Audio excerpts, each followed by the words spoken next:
Hey guys, it's Dan. Today I wanted to talk a little about comic books. I've been into comic books since I was a very little kid, and it really is the point at which I started all of my collecting.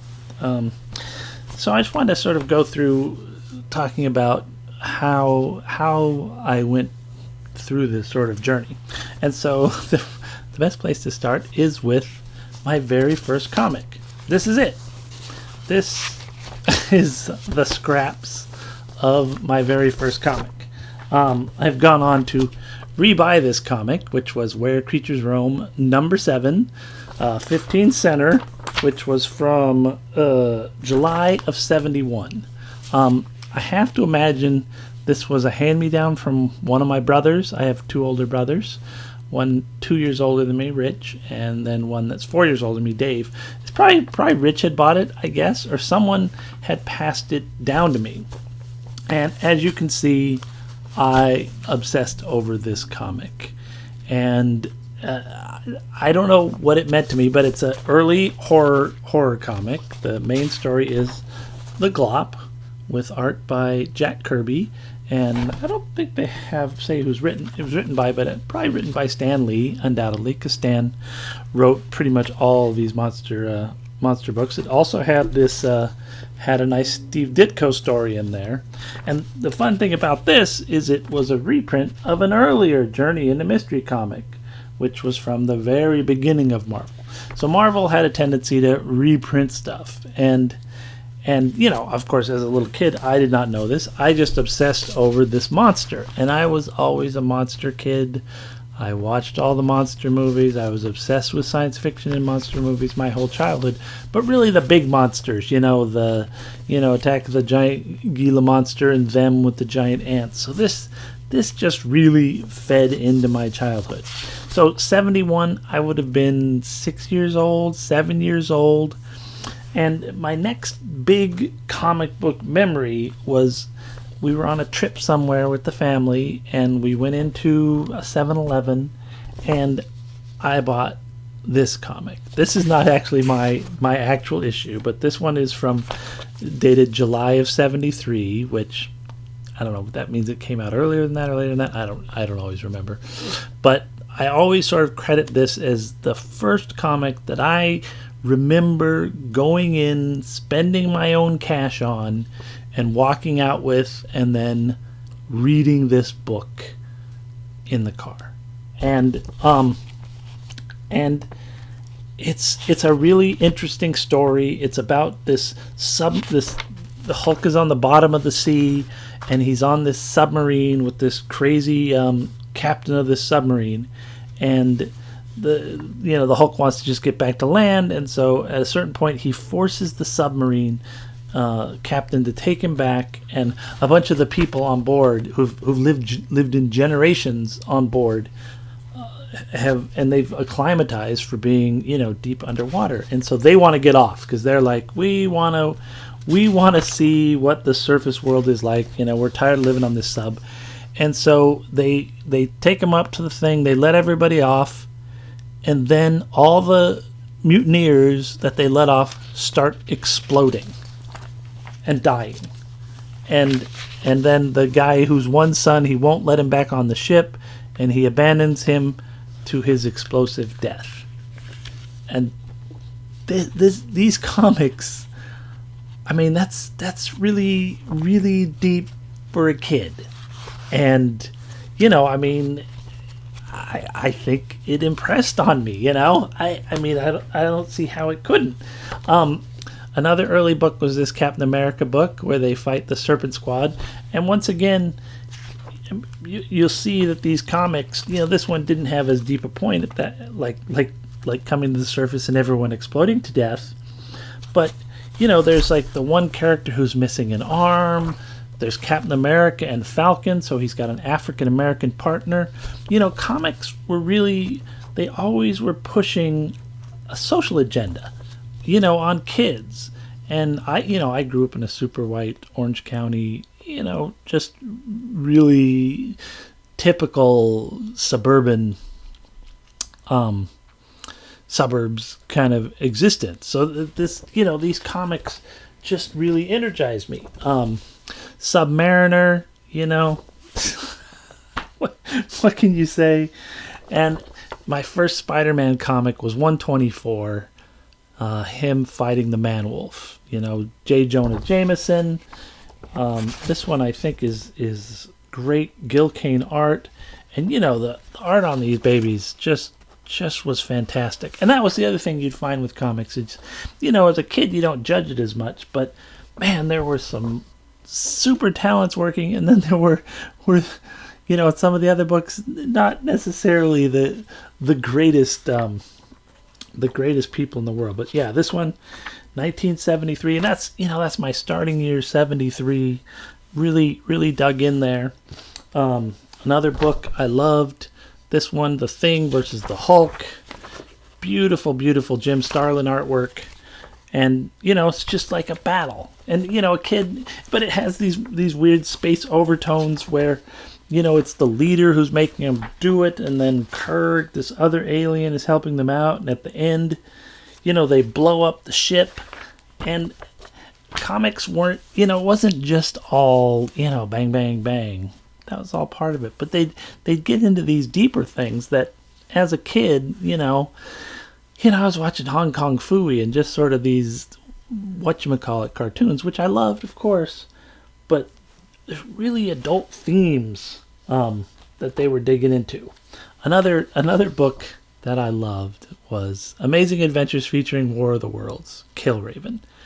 I'm sure I'd seen like the George Powell War of the Worlds, but this book I remember I was with my grandma and we walked down to this other, must have been, I don't know if it was a 7-Eleven or what, that was kind of around the corner from her house, and I bought this book and took it back. And this is one of those books where once again I'm starting to get acclimatized to the Marvel universe, over, reading 6, 8, 10 books. You got to imagine, when I was reading this is maybe the only 10th, 15th, 20th at the most comic book I'd ever read.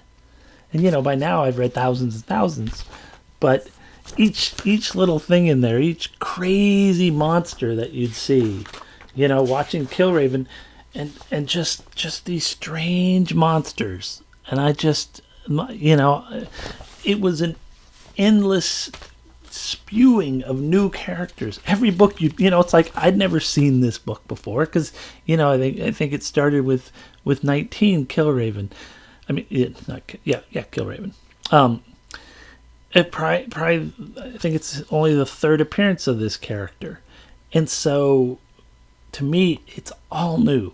Every book you pick up is like this new adventure where you're thrown in with all these new characters with crazy names. You got the monkey on there, and you've got Camilla Frost. This is her first issue. You've got the Martians up there who look like big piles of junk, and it just blew my mind away. My first issue of Fantastic Four. Although there was we had a Dragon Man one as kids, but this was like really the first one I dug into.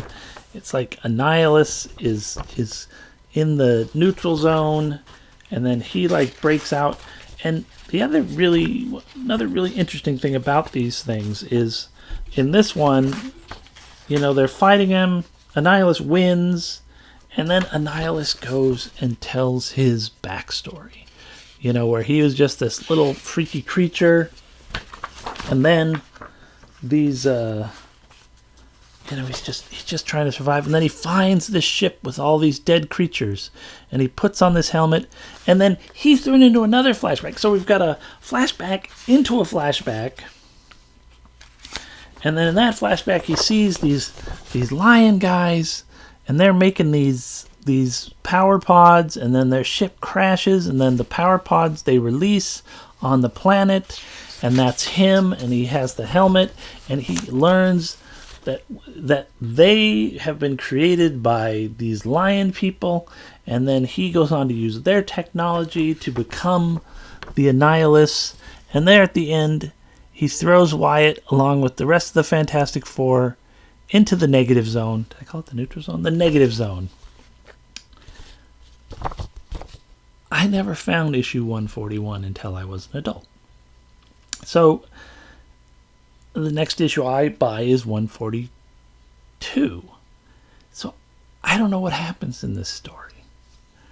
And I mean, I don't remember being frustrated as a kid because I was just little. And so I was just absorbing these stories. But how interesting. Nowadays you can get anything. You can just, eBay, go to a store, reprints, everything is just instantly available. But back then, like, it took a little time till I was able to sort of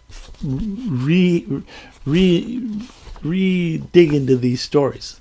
And so, it left all these sort of interesting, holes. And also, like I said, with the storytelling, there's a flashback within a flashback. And I'm reading that as what is this? This is 1973. So I'm reading that as an 8-year-old kid and trying to absorb all that.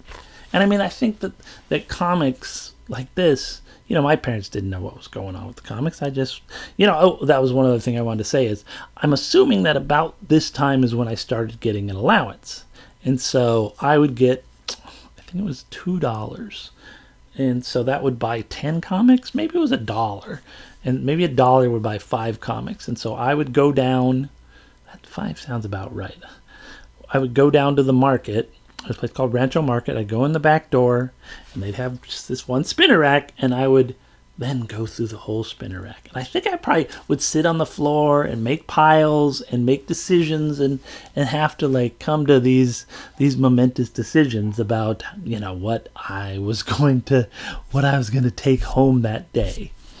And as you can see, it's a lot of Marvel. We'll talk a little bit about DC at the end, but I was a Marvel kid. The Marvel books, because I think the DC books didn't as much drag you in there with the multi-part stories. And as you can see when we get a little deeper into some of these, they really suck you in. Namor has a new costume.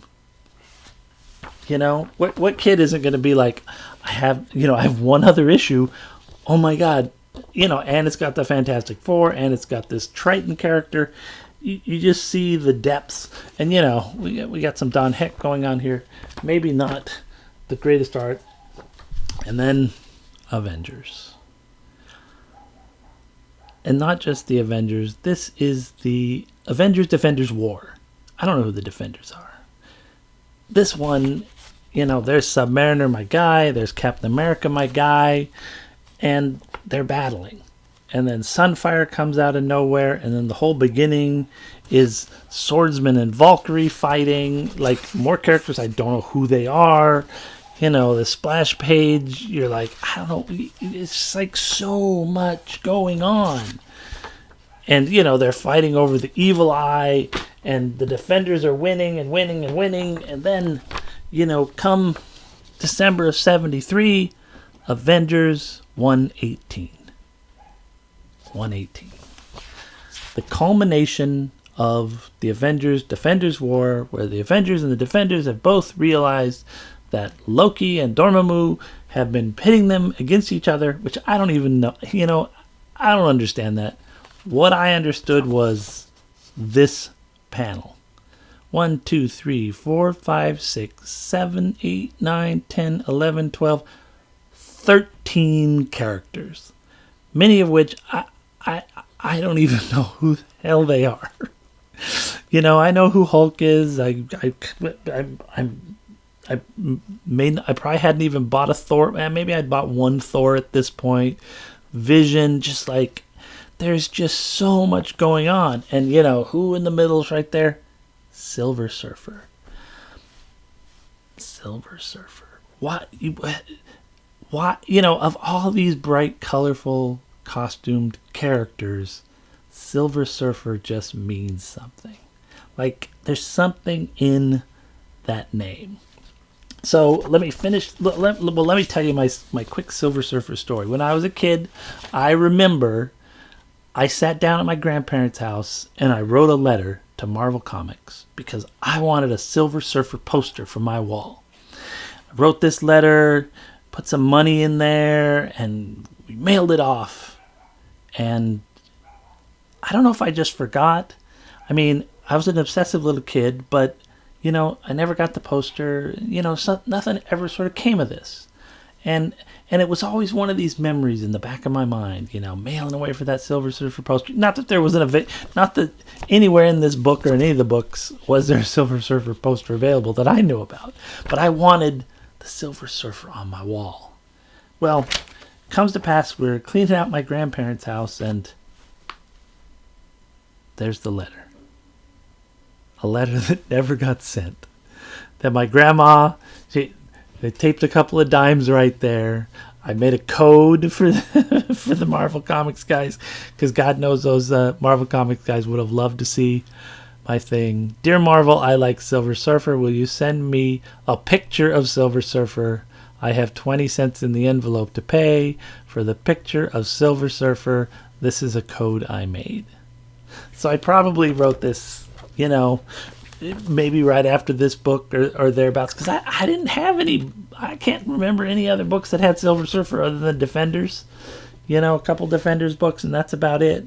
So it's kind of amazing that, like, this really vague, weird memory in my mind, I don't think I ever brought up to my grandparents. Never thought to say, hey, whatever happened with that? But there, packed away in my grandma's stuff, was this letter.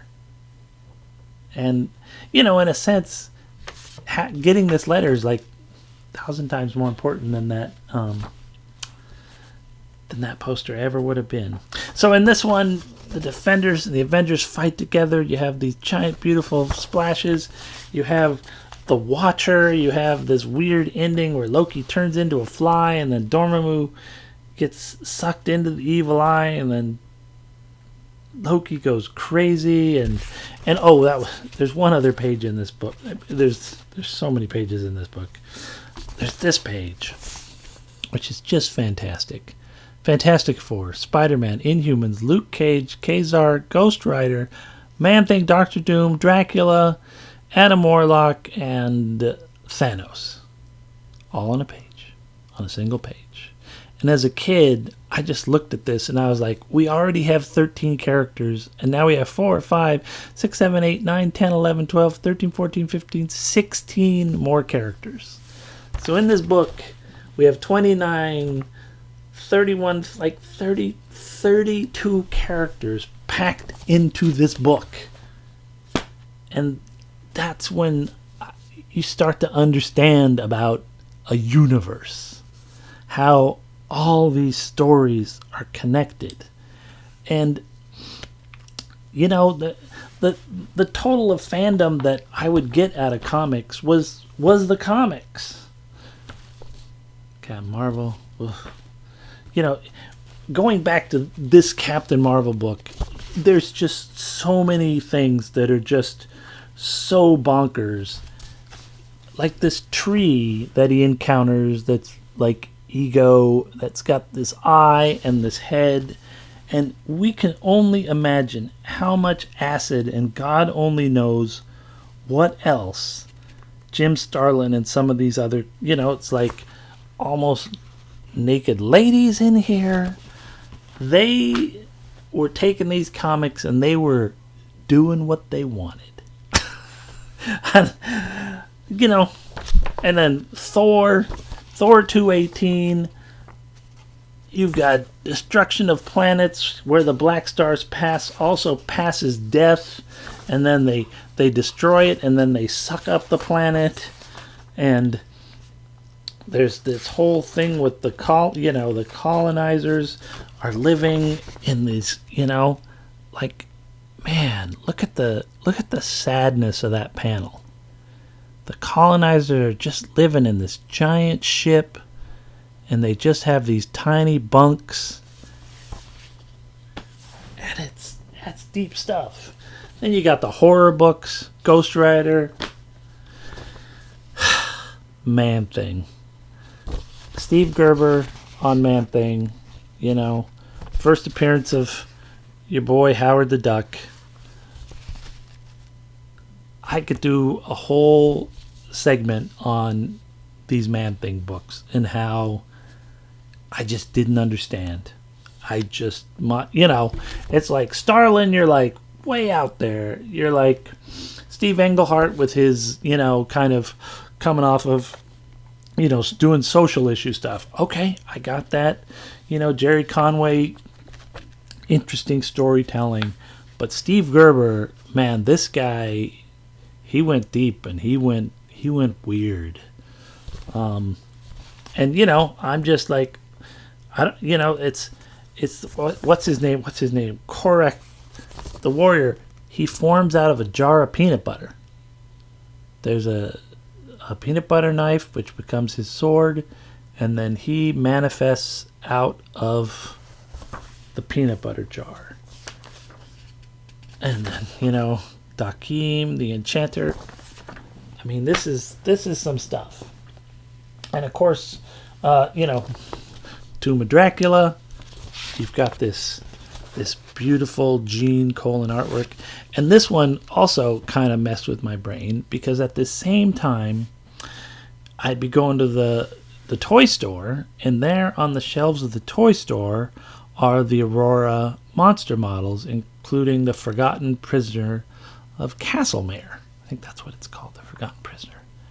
And, here's that character, in my mind, on the cover of Dracula. Because I don't know what a skeleton is. I don't understand that skeleton's kind of this basic, situation of the undead. I see this model, and then I see this comic, and my brain, I bought the model, and I had the model as a kid, and, you're just starting to form all these connections, because all this stuff in your mind, in my mind, is like crossing over. And then you get to the Kung Fu. Once again, Jim Starlin doing just amazing things. And this book, Midnight Brings Dark Death. And they're all about death. And, Midnight is Shang-Chi's brother who he grew up with Fu Manchu.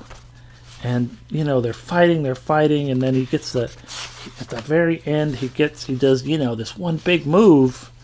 And Midnight, who's like sort of better than him, flies, catches, and then I don't think he actually falls to his death. There's a crack, like his neck snapping, but when he gets down there, Midnight's gone. And so, it's like, is he dead? Is he not dead? And then Lair of the Lost, which is this sort of classic, fight through the haunted house, and then what's his name? Oh man, what's this guy's name? I don't even remember. Sir Dennis. Sir Dennis's legs have been messed up by Fu Manchu, and Shang-Chi's just like, have you ever really tried to walk? And then dude stands up and can walk. Wow. And and that's, I guess these ones are, the Shang-Chi's are going into 74, but so most of that was just 73. Half of 73. And then, we get to 74 and we meet the Punisher. And as you can see, this book is not in great shape. The Punisher. You know what the Punisher has? He has a big gun. And even as a kid, I knew that was different. This cover, I'm like, this is different.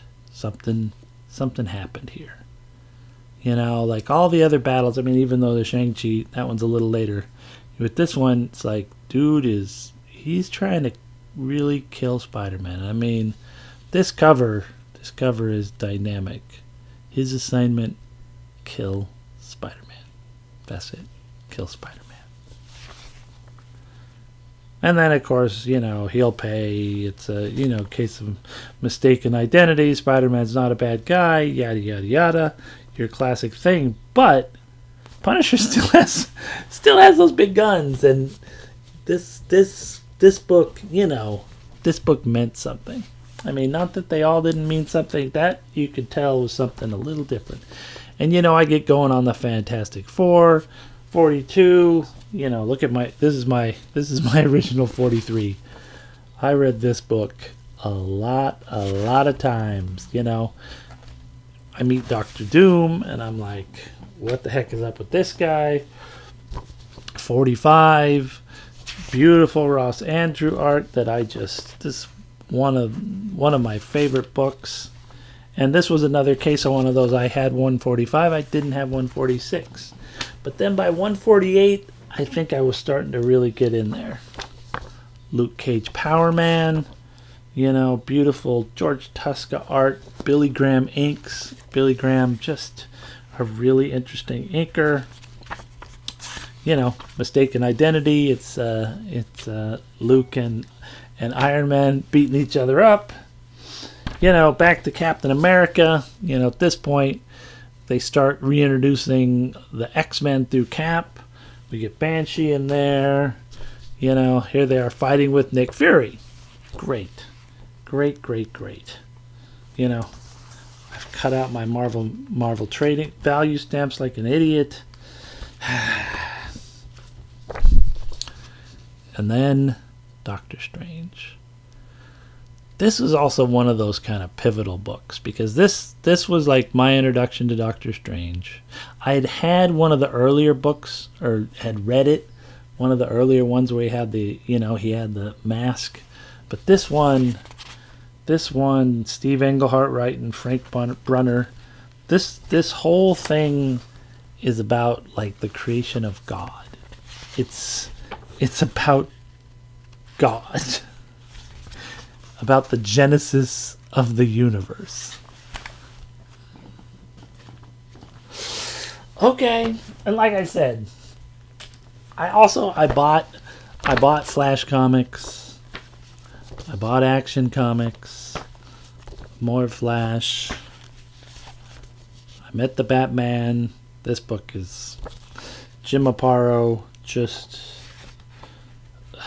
They should make this book into a movie. It's such a good book. Superman. Swamp Thing with Bernie Wrightson. This book also sort of melted my brain. This was the second to last book he did. I think I had 10 too. I had 9 and 10, and then 11 got super weird. One of the Filipino artists was working on that, and it was really good. But this is Bernie Wrightson at his height, one of the great artists of all time. And then these guys are all detective books when they started. And that was the thing, DC made this big mistake. Marvel somehow, or somebody tricked DC into making all these giant digests, these big 60-cent books. And I can imagine as a kid, I didn't want to buy, I'd read these books. And, once I got them, I'd read every story. And so I knew a lot more about early DC books that were reprinted in these. But what mattered in these was Manhunter. One of the most seminal series of all. Because it was just, you only had like 8 pages. And Walt Simonson art that was just incredible. Cathedral Perilous. And once again, since I was just a kid, I didn't finish reading this story until I was in my, teens, or maybe even my 20s when they reprinted it. I don't know if I ever went back, but this panel here of all this stuff, of just showing, this is probably one of my favorite comic pages of all time. Just showing, he's got shuriken, so it ties into the whole kung fu thing. And that final panel, just like, oh my god, this is like so gorgeous. And he goes and he sees his buddy who has this secret workshop, and he's assembling the team. At the beginning, what's his name's trying to get him. He drops down, he cuts the tank, and he blows it up. And it's flashbacks. So like these 8-page stories we're telling this crazy deep story and just like action, flashback, information, just so good, so good. Just some of my favorite stuff.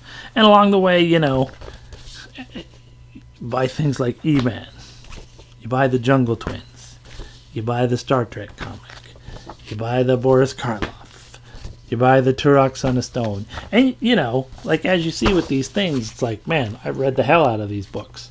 Over and over and over again, looking at all these panels and obsessing. And I think, whether or not I realized it at the time, slowly you're kind of learning storytelling when you read all this stuff. And now that I'm trying to actually write more and sort of dig into deeper stuff, I think I draw on all this stuff, and I think that's great.